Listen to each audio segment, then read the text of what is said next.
What's poppin', everybody? What's poppin'? You already know what it is. We have another one. We got another one tonight. You know what I mean? We got the official Slim, lead singer of the group 112. You know what it is. So tonight, you know, for my birthday, it's only right we do it legendary. You know what I mean? It's only right, right? It's only right. It's only right. Hold on. Let me get this thing. Let me get this thing popping. Let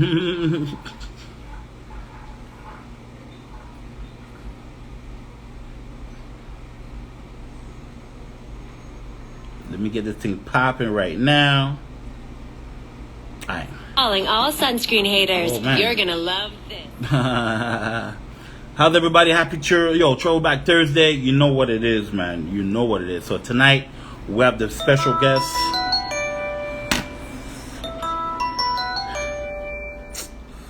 Hello? Hello? Yeah. Yeah. Thank you. Did it? Oh, okay. Thank you. Perfect. I appreciate it. Okay. You too. Bye. Yo, guys, you know, when you run different properties, you still gotta be on call. You know what I'm saying? So, all right, let's get this party started. All right, let's get this party started.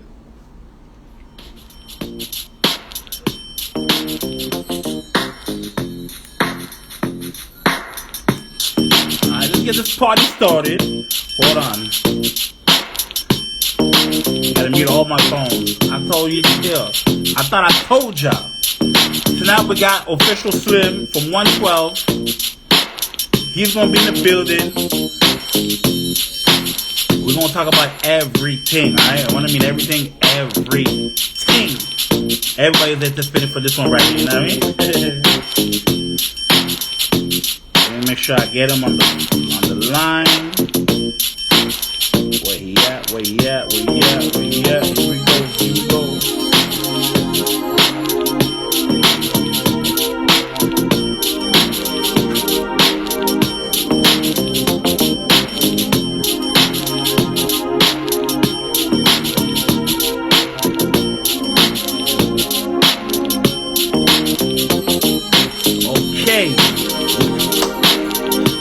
Officially in the building, alright?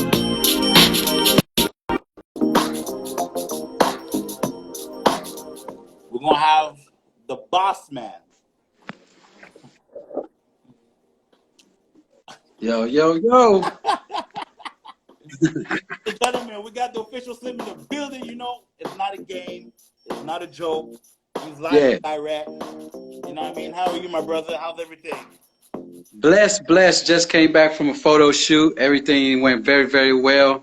Getting ready for some new music that's about to come out. Got some new product. It's about to be real crazy right now, you know what I'm saying? So just get ready for it. That's what it is. What's going on, King? We're gonna start from the beginning, all right? All right. I don't know, where's 112 originally from? Because there's some rumors Atlanta, some rumors New York. So let's get it popping.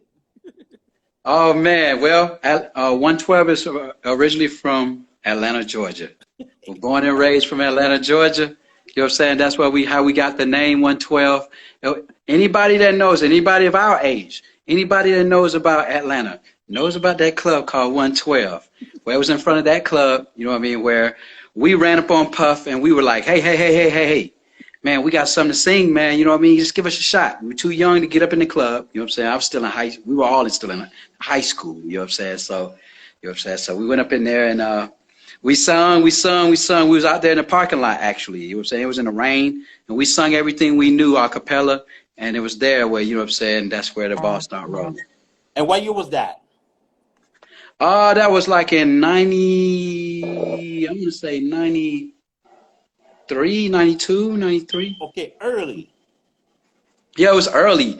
And we were kids, man, you know what I'm saying? So it was, you know, it was just crazy because, you know what I'm saying, like that was like a lifetime, once in a lifetime opportunity, and you know, we weren't gonna let that one slip, you know what I mean? Yo, one chance, right? Just love to say, right? You only got that one moment. One chance, man. You got one shot. Moment, y'all ran on a Puff. Yo, Puff, this is what we do. And so how long was that process before Puff said, all right, yo, I'm gonna fly out to New York and, you know, come to the office and sign out? What was that process like? Well, you know, Puff was always down here in Atlanta. So, you know what I mean? So every time he would do something, all of a sudden he was like, okay, he was 90% there. And then he wanted to meet up with us again. You know what I'm saying? He wanted to get some insight and probably some opinions from other people. So big shout out to Kim Porter, rest in peace, Faith Evans, and I want to say TLC probably. Okay. Like, man, we were there at Doppler Studios. Faith Evans, yeah, Kim Porter, and I think I think it was somebody from TLC. Oh. They basically told him, hey, you don't sign us, you're crazy. You know what I'm saying? So now we're gonna get into the artistry, right? So again, I was interviewing Case yesterday, right? And I have a lot of artists that's listening right now. So since you guys are a new group, you know, there's a lot of rumors back in the days. Puff Daddy is not really, you know what I mean? He's one of those, you know what I mean? Not giving you that fair share. So what was your contract looking like when y'all first signed to Bad Boy? Well, let me just say this too. Anybody that signed your first deal, man, that deal probably wasn't the more favorable to the artist. Mm-hmm. So no knock on Puff, you know what I'm saying? Like, I think that all the contracts like was that, you know what I'm saying? But it was probably our responsibility as artists, as you start, you know what I mean, selling records and stuff like that, and you start learning or whatever, to set yourself up, you know what I'm saying? And basically know exactly what's going on. Like, for example, I have all my masters, I have all my publishing, I have everything. I mean, I own my name, the rights to 112, it's everything. So that's just a part of being a businessman, because this is a music business, which people kind of get that confused, you know what I'm saying, misconstrued. So, you know what I'm saying? So as a first artist, and now, you know, you've been in the game since the 90s. Now we're in year 2020. So what's the first thing an artist should look out in a contract? Like, what's the first this is not looking good? Like, what's the first thing an artist should look and be like, no, we need to talk? Well, I think that since 2020 now, so a lot of things have changed. Here we go. We got one situation where, check this out. Like, we didn't have social media. We didn't have certain outlets where an artist can take control of their own situation and then, you know what I mean, do their own thing. Trust me, you imagine, you know, like a group like 112 was self-contained. We were writing and producing our own music or whatever. Man, you know, I don't know if we would have signed a particular major deal, you know what I'm saying? But you know what? Matter of fact, yes, we would have, because at the end of the day, we needed a way to be seen. You know what I'm saying? Like there are certain ways. We didn't know how to be on BET. We didn't know how to get to MTV. Like right now you have streaming situations, like, you know, Spotify, you got all this stuff, YouTube, you have all this stuff, and you can set your own stuff up. So, I mean, any artist, they just need to be very knowledgeable about, you know, what they can do and what they can't do, and look at that particular contract, and what does that contract, what is that label, what are they offering, and what are they expecting in return, and what can you do for yourself? So, you know, it's just one of those things where you have to be, you just have to be your own boss, and you have to just pay attention to what on top of you know, what's on the contract. That's that. So rumor has it that when y'all first signed to Bad Boy, it was his attorney that was representing you guys. You guys didn't have your own attorney. So that's a lie. That was the rumor that we had. Like, if Puff gave y'all. No, that's a lie. And whatever. That's a lie.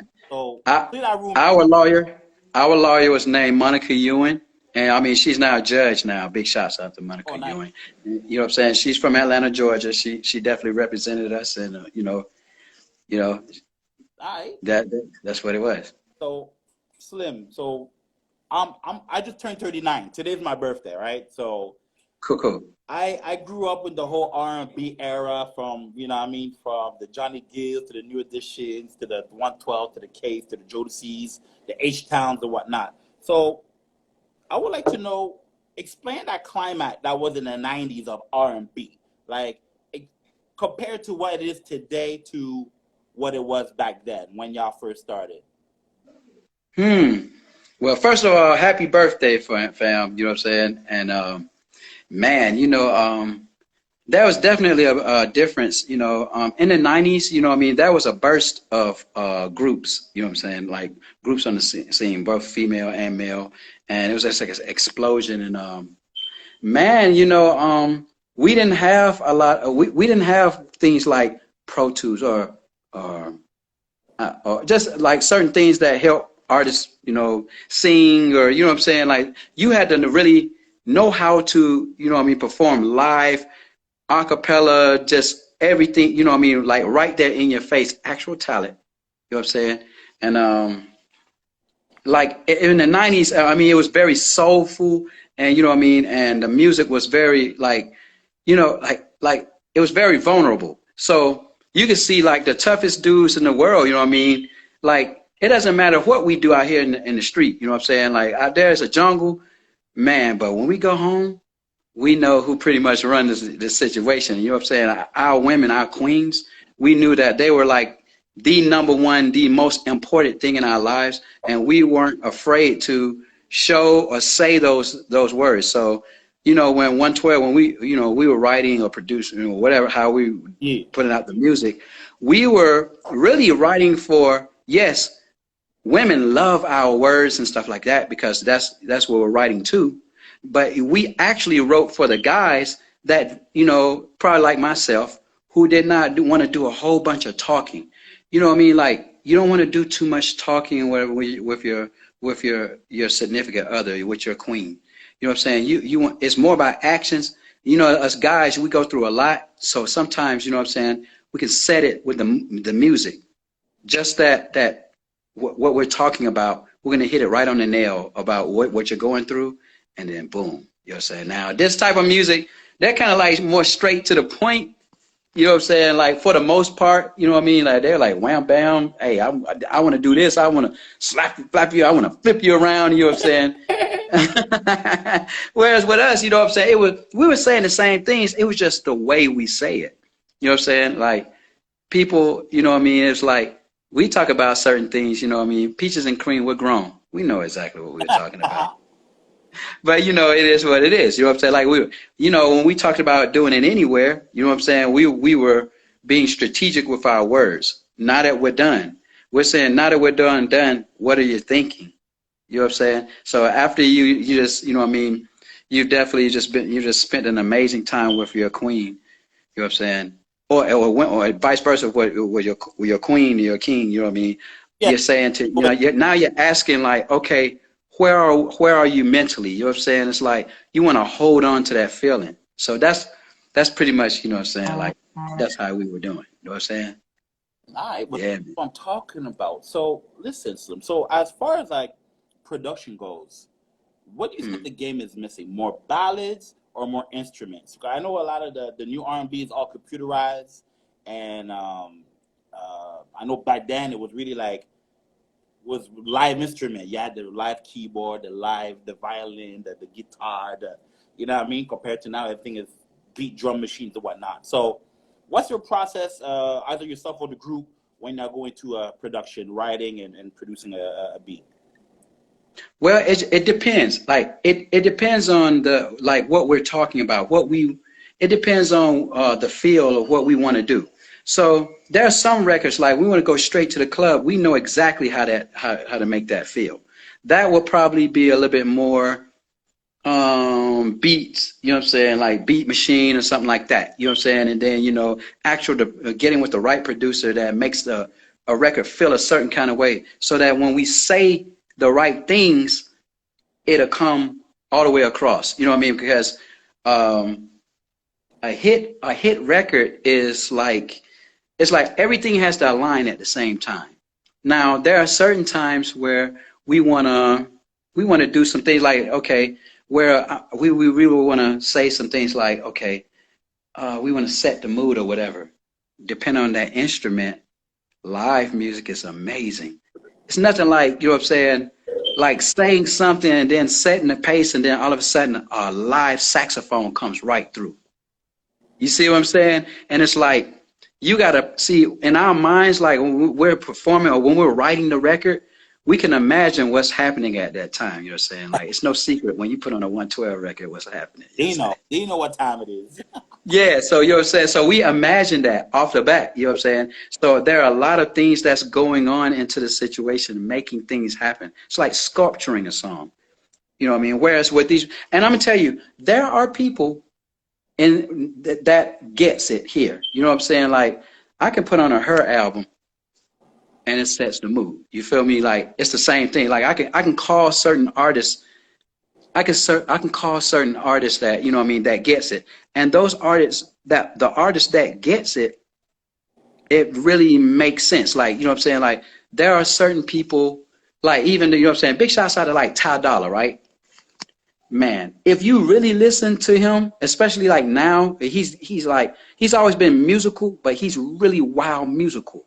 Like, he's real wild. So he has chords and everything, you know what I'm saying? He sets what he says up, and then the instrument backs him up. And then he has actual live instruments, which I think he's playing these things. You can kind of tell the way he sings. He's either playing keyboards or he's playing the guitar bass or something, and he is going along, and he has saxophones and wild stuff going on too. You know what I'm saying? So trust me, we pay attention to everything. I pay attention to everybody. No, trust me. All right, so Drake gets it too. Drake does it too. So yesterday I asked Case his writing process. Is it the melody first, then the song, or is it the writing, then the melody? So what's your process when you go into a record? Okay, so all depends. Let's say I hear a melody in my head, right? If I hear a melody in my head, most of the time, see, I'm blessed to where I have producers that are around me, so I can say, hey, I had this in my mind. So I'll sit down with that producer and I'll tell him the melody. And then now they'll build around that situation, whether it's live instruments or whether it will be production, you know what I mean, hard production, whether with the beat machine and sounds or whatever. But it doesn't matter on my end, you know what I mean? Sometimes I could be in a mood. Sometimes I can hear a beat. If that beat is alive, it's very easy to write a record and then make it happen. You know what I'm saying? So it's like different ways. Okay, that's what it is. So now let's get into the good stuff. All right. So I got all the basic stuff out of the way. We're gonna get into the good stuff. So Slim. So for yes, people who don't know what the current situation on 112 right now. What seems to be the because people saying 112 split. Some people say they're not split, is due to the y'all did the verses. So what's the current status of 112 as you speak? Well, if you're speaking about the former guys left 2 years ago. So anybody that follows 112 for real, yeah, you know what I mean? They decided to go another direction. You know what I'm saying? And once they did that, you know what I'm saying, all we could do is respect it. Like, personally, that's not something I came back for the group for, but you know what I mean, as men, time changed. You know, time goes, things change. Yeah. Hey. And so, hey, you can agree to disagree, okay? We respected them. So God bless them, and everybody support them for what they do. Me and Mike, we wanted to continue the legacy because that's where we felt like that's what we came back for. Yeah. You know what I'm saying? And, I didn't want to cheat the fans or whatever, you know what I'm saying? So, we kept it moving, and we're blessed to be able to continue to sell out arenas and stuff before the coronavirus thing pops. So we continue to sell out arenas and doing our thing or whatever. And because we're keeping the brand alive and the name, alive, we were able to do something that was very, very special. And, it was in history. You know what I'm saying? Because with Mike and myself, we know that it's not about us. You know what I'm saying? Like when you're talking about the legacy of a brand that you worked so hard for, even before you signed a contract, that's of God. So it's like God himself will have to literally come out of the sky and say, hey, Slim, stop doing what you're doing. You know what I'm saying? It is, you know what I'm saying? It is what it is. So we were blessed to be able to perform and, you know what I mean, and do the whole thing with, you know what I'm saying, with Versus. At that situation, it's not about the individual. You know what I'm saying? So there were some things that happened that you know, that were tried to make it more about the person, but it wasn't like this type of situation. When you're talking about Jagged Edge and 112, it's not about us. It's about y'all and what y'all felt like when we came out. When you heard that song, what did it make you feel like? You know what I'm saying? So you have to understand, you know what I mean? Like that's one of the blessings of keeping the brand going, because guess what? Had I just say, okay, well, I'm going back to the beach. I'm going to Hawaii. I'm going to the beach, and just say shut it down. Guess what? We wouldn't be having this conversation.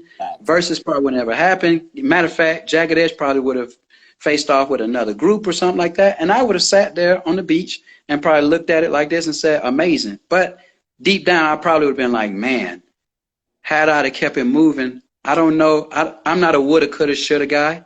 So, you know what I'm saying? Like, I never want to ask myself those type of questions. So that's why I'm glad me and Mike, we did it. Where it's like New Edition, where, okay, you know what, we split, but when there's a contract, we all get together, or this is strictly just you and Mike? Now say that again now? I said, like, for 112, is it like a New Edition situation where, like, the New Edition is split, but when they got a contract for New Edition, all the members shows up? Or is it strictly just you and Mike?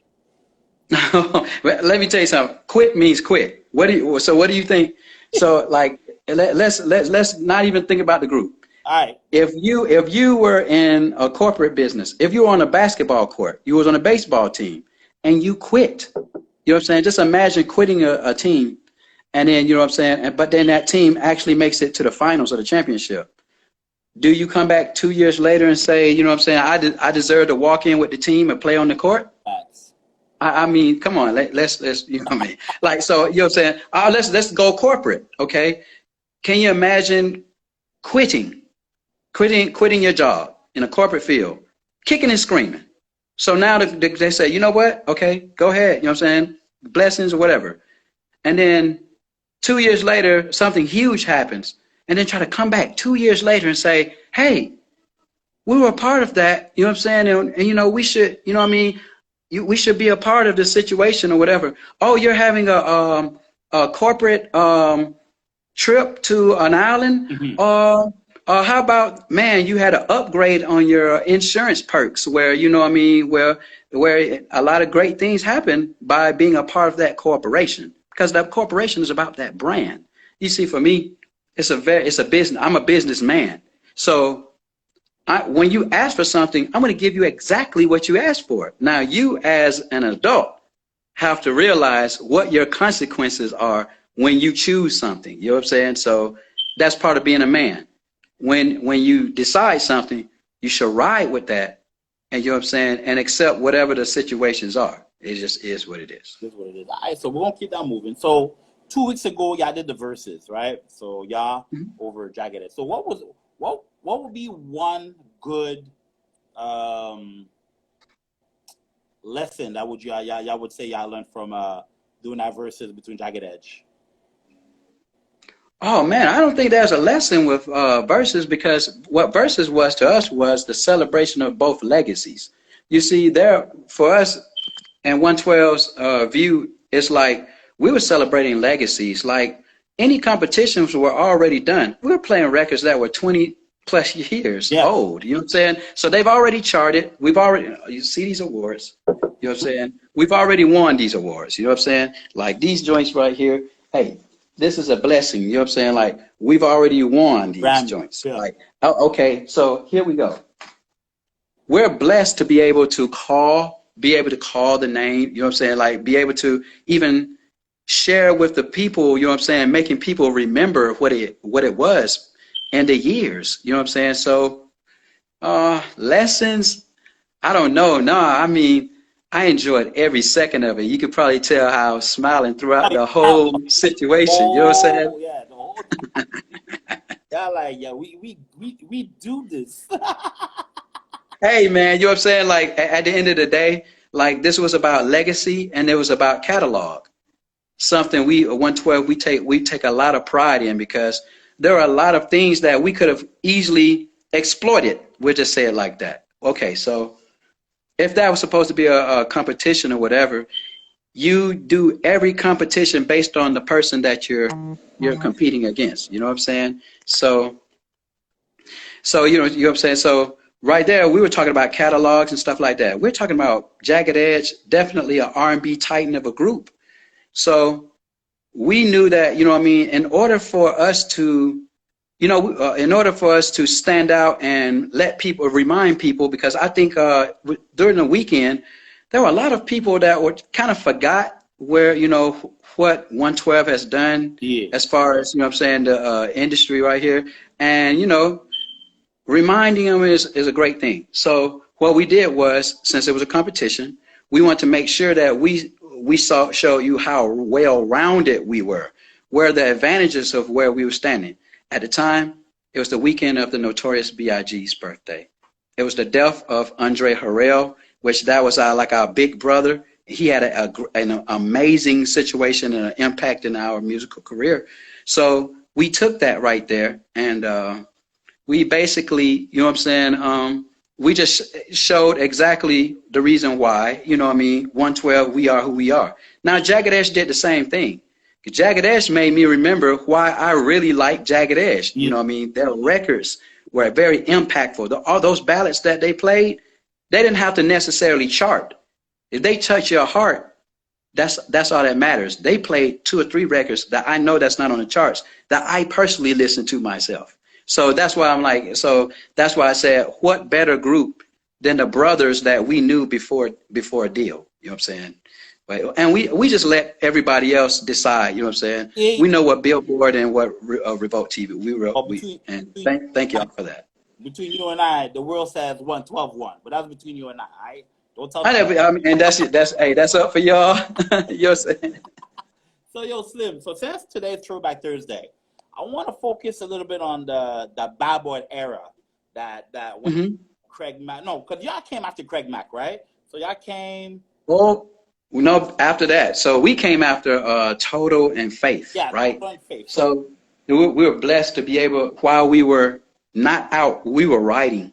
We were writing on certain people. But go ahead, ask your question. So share a personal Biggie story that you may have not said to somebody else or to the public, or you know, to say, you know, his birthday just passed in May. So share a story, because, you know, I'm personally a Biggie Small fan. I have a lot of Biggie Small fan on here. So share a good story, like how he is, his character, his demeanor, just him, his aura in general. Well, you know what?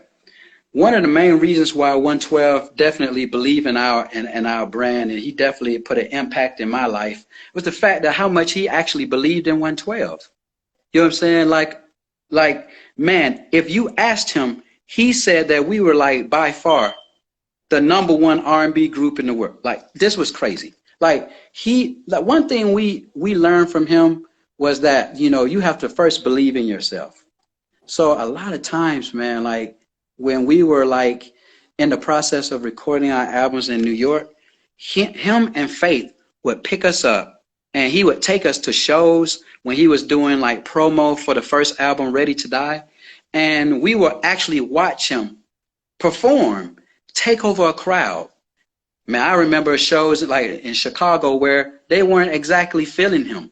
You know what I'm saying? Yeah. And when he first started, like, now that was before he got on the stage. But once he started performing, he would change the whole situation around. And I'm telling you, he would look at me. Can you imagine a dude, 400 pounds, 6'4", looking at me at the time I was 125 pounds, 5'9" at the time. So, you know what I'm saying? He was like, hey, Slim, pay attention. You know what I'm saying? Don't let the crowd control you. You control the crowd. Exactly.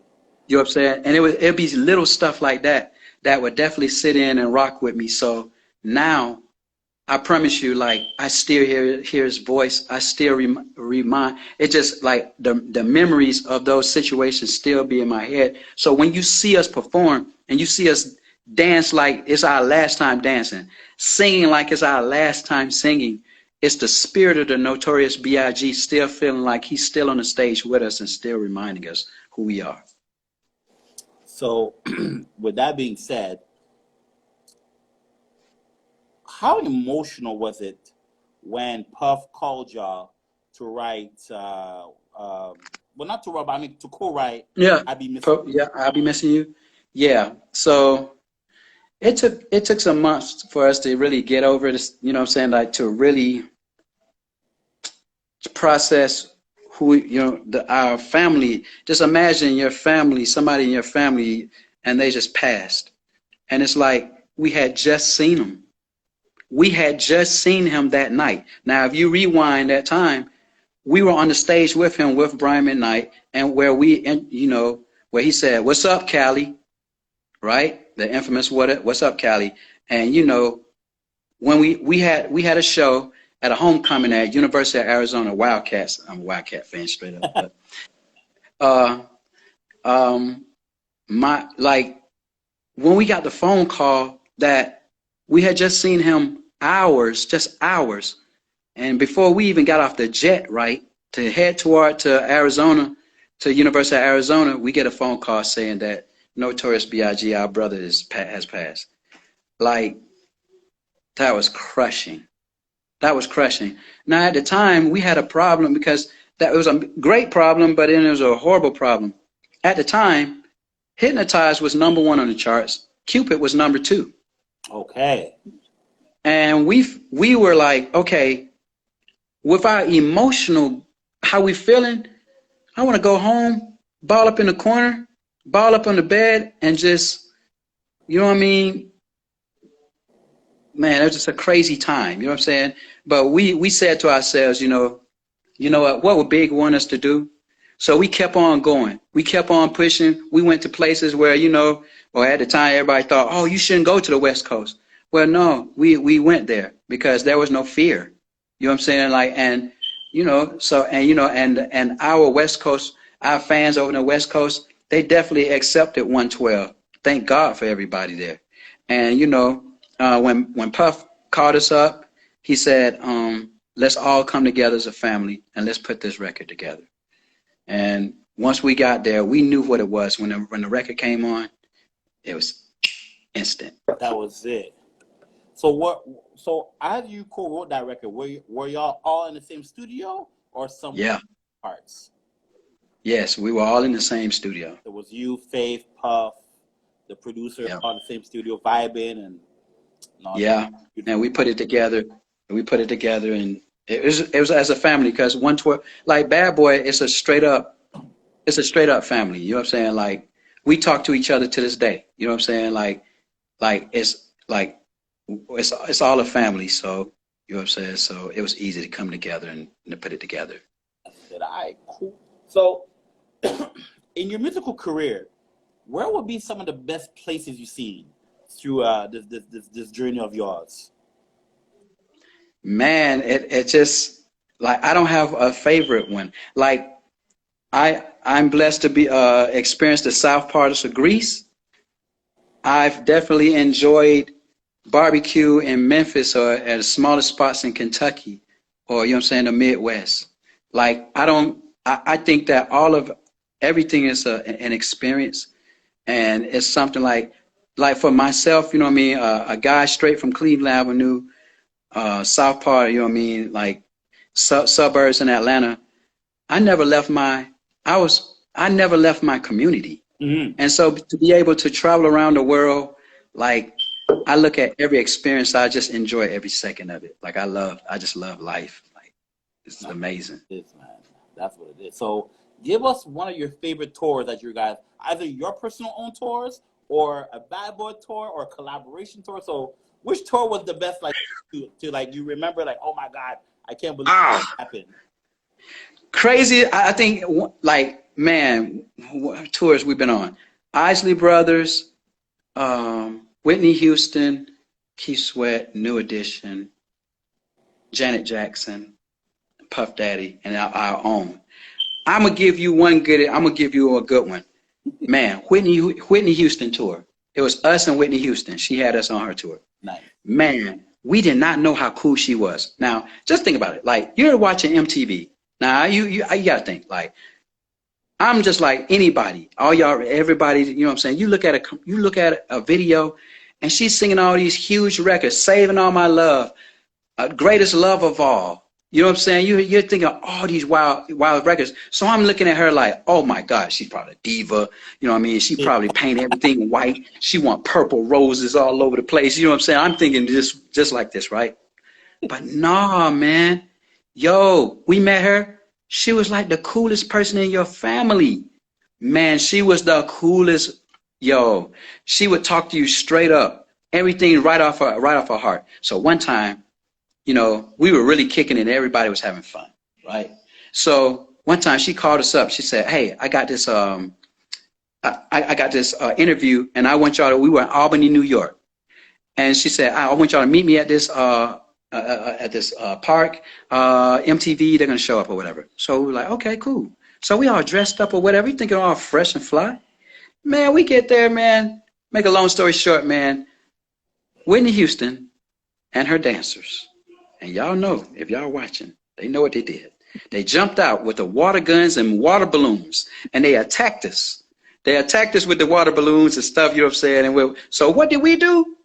We ran across the street, and the Super Soakers had just came out. Oh, my God.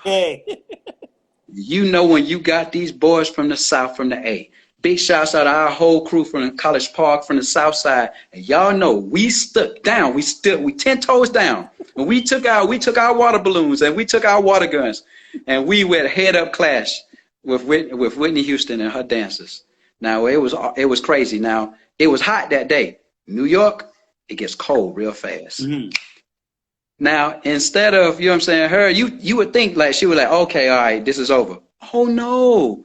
She wanted to play spades and all this stuff, you know what I'm saying? Yo, she's putting out a cigarette. Yo, she's talking trash. This is wild. It was just like a family reunion, you know what I'm saying?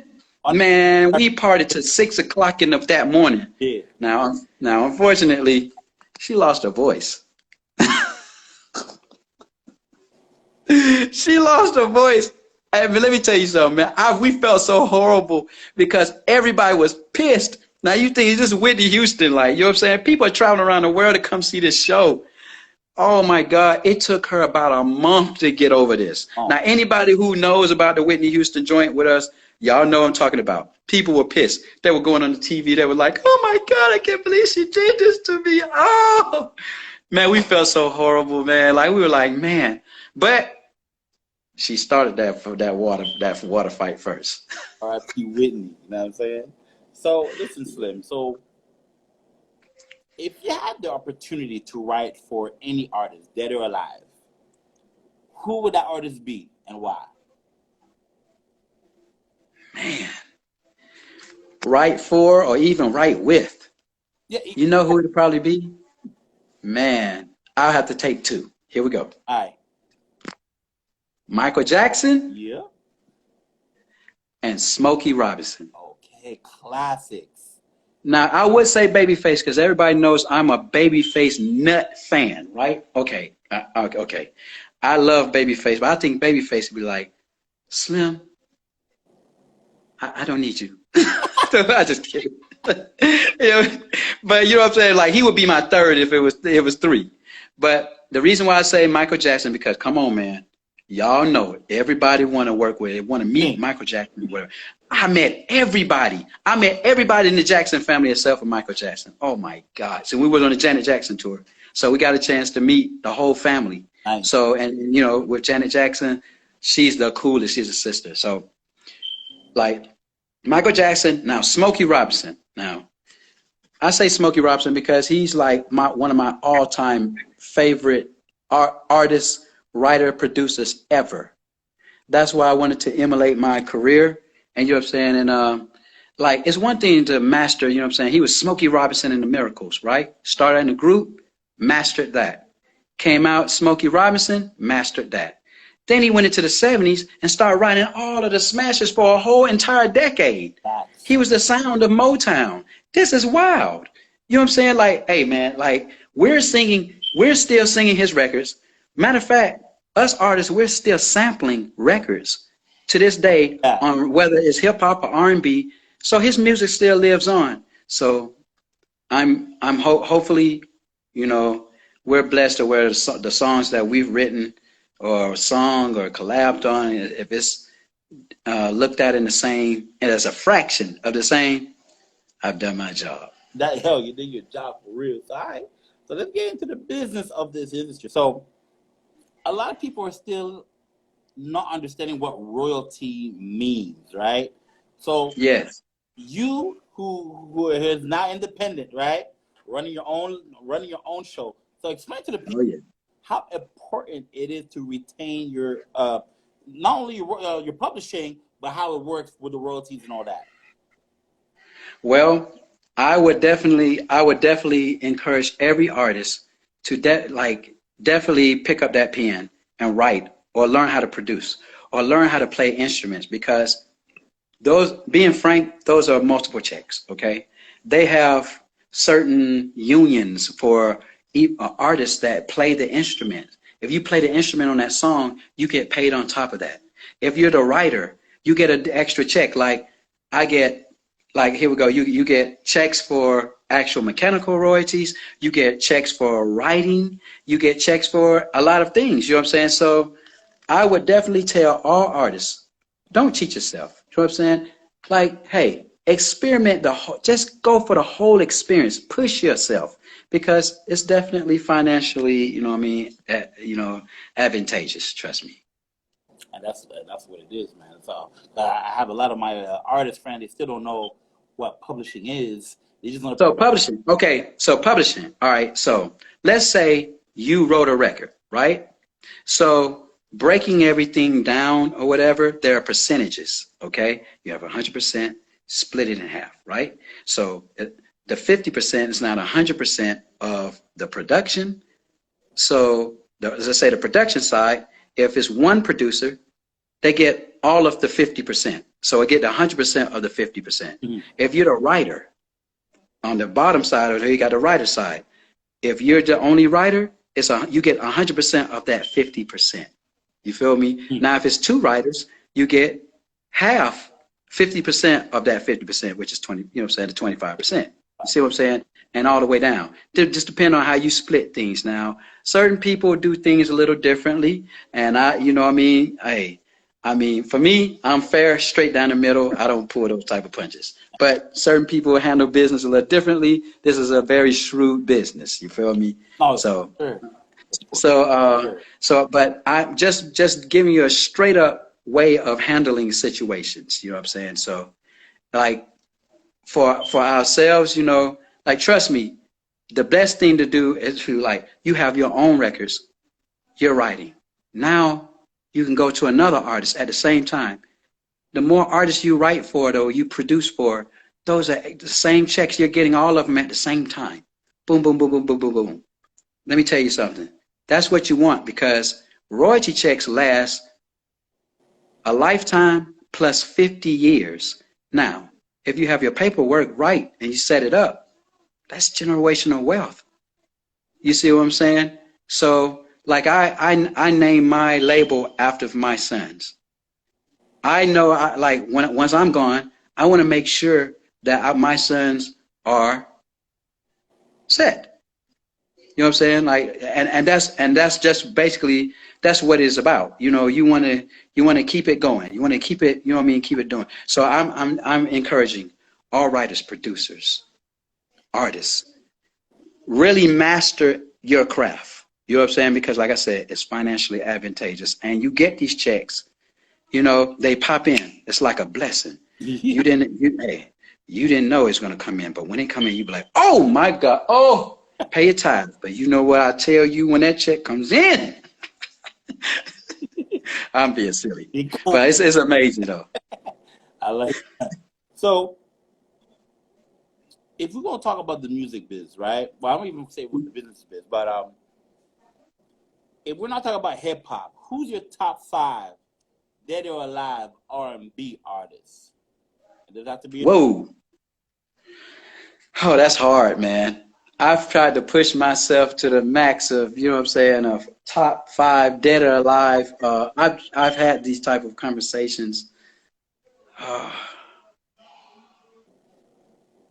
Man, that's hard. You have to come back to me. That might be another show. That's hard because, like I say, you know, it's like dead or alive in top 5. Like that would literally take my head to like really grasp who, you know, who's done what, how much they've impacted my life, and you know what I mean. It's just a lot of stuff going on there. So it's that's just kind of hard. All right, It's just hard. not a problem. I got 2 more questions before we come to an end. So, Okay. seeing this whole pandemic of the COVID-19, how did that affect your business and your lifestyle and obviously the money? Woo! Dramatically. On the touring end, which, you know, I mean, 112, we're a touring group. So as of right now, probably lost a gross of definitely close to $1 million. Ooh. So, you know what I mean? but hey, listen, that's why what we talked about.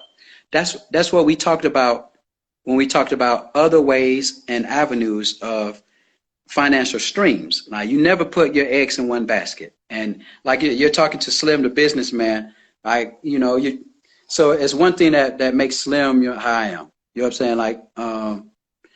Like for years, no matter what I've made, I pay myself a salary. So it doesn't matter. So I don't live above my means. You know what I'm saying?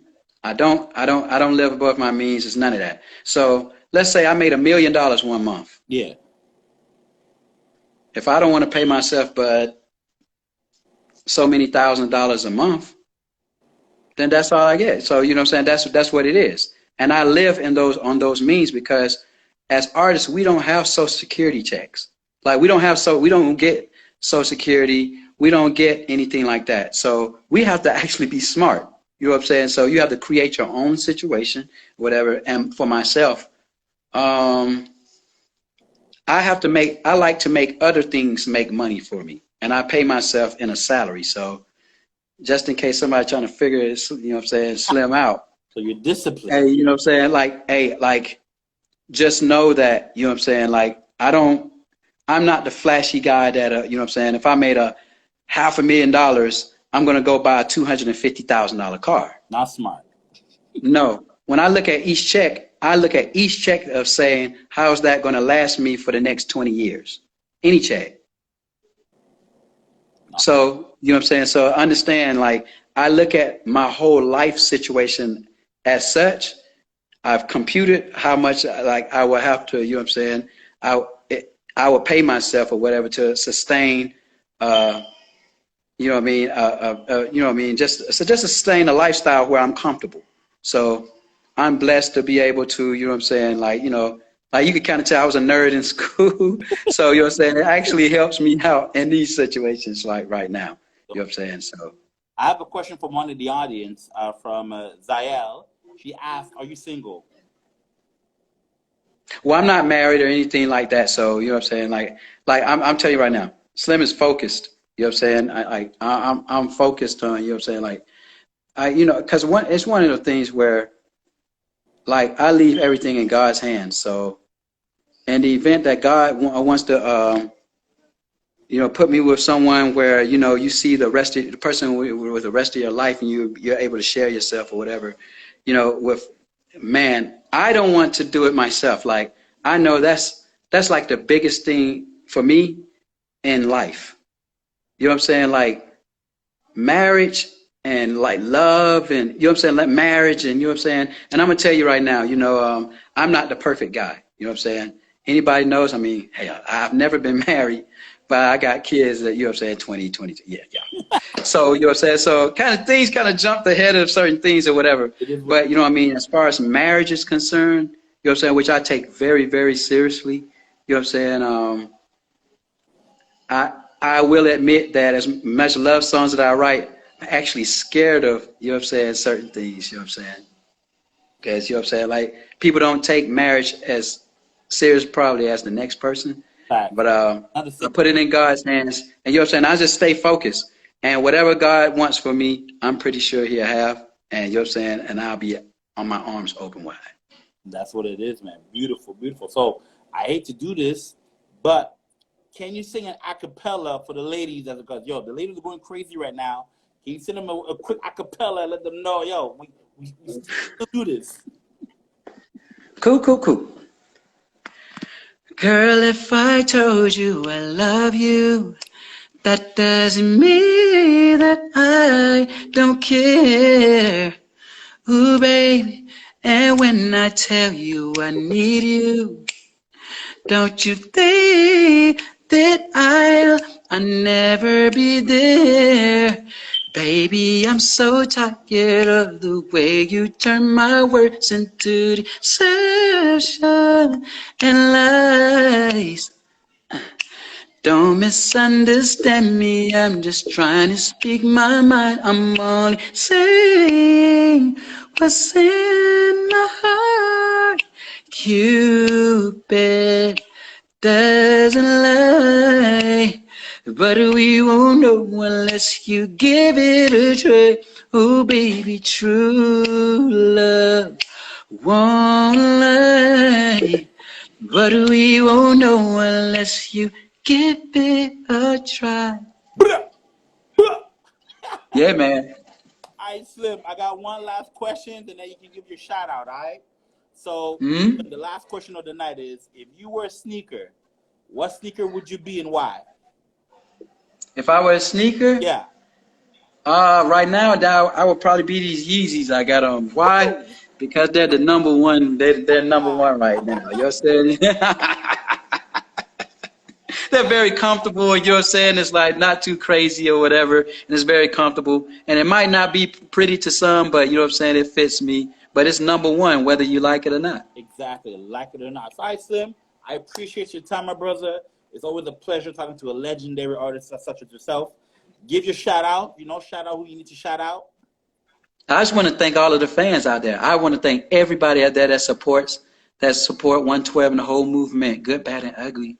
I want to thank you all for supporting, you know what I mean, all the just all of the outlets, all of the DJs. DJs make the world go round. You know what I'm saying? Everybody know my love for DJs. You know what I'm saying? Because I just feel like that you and platforms like yourself and DJs don't get the love that they're supposed to. You know what I'm saying? And yeah, I want to just give a shout out to all my crew, M3, 112 forever. Hey, we have music that we'll be dropping.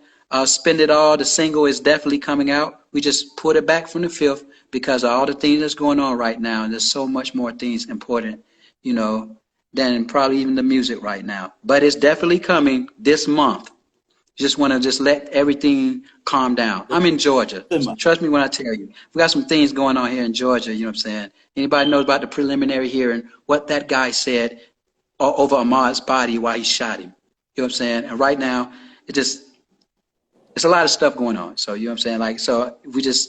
But trust me when I tell you, music heals, and we'll definitely be bringing it out. I love y'all. I love everybody out there. All right, my brother. Thank you once again. Have yourself a beautiful evening, and we'll definitely keep in touch, all right? Yeah, man. 112 forever. 112. All right, ladies and gentlemen, that was the legendary lead singer of the R&B 90s R&B group 112. That's Slim. Thank you for everybody for watching. Today is my birthday, so tonight we'll definitely have a special interview. Shout out to everybody. Shout out to the listeners. Shout out to the followers. Next week we got another big 90 artist. All right, from the same label. I ain't gonna say who, but next week Thursday it's gonna go down. All right, so. All I could say, Harlem in the building, all right? And, yeah, that's it. So enjoy your night. Throwback Thursday. Shout out to DJ Meth, everybody. Yo, shout out to my sponsor, Third Eye Vision. Shout out to my sunglasses, 50 Rays of Shade. My sponsors are my glasses. We drinking, all right? So, again, thank you for watching. Catch y'all next week, all right? Peace.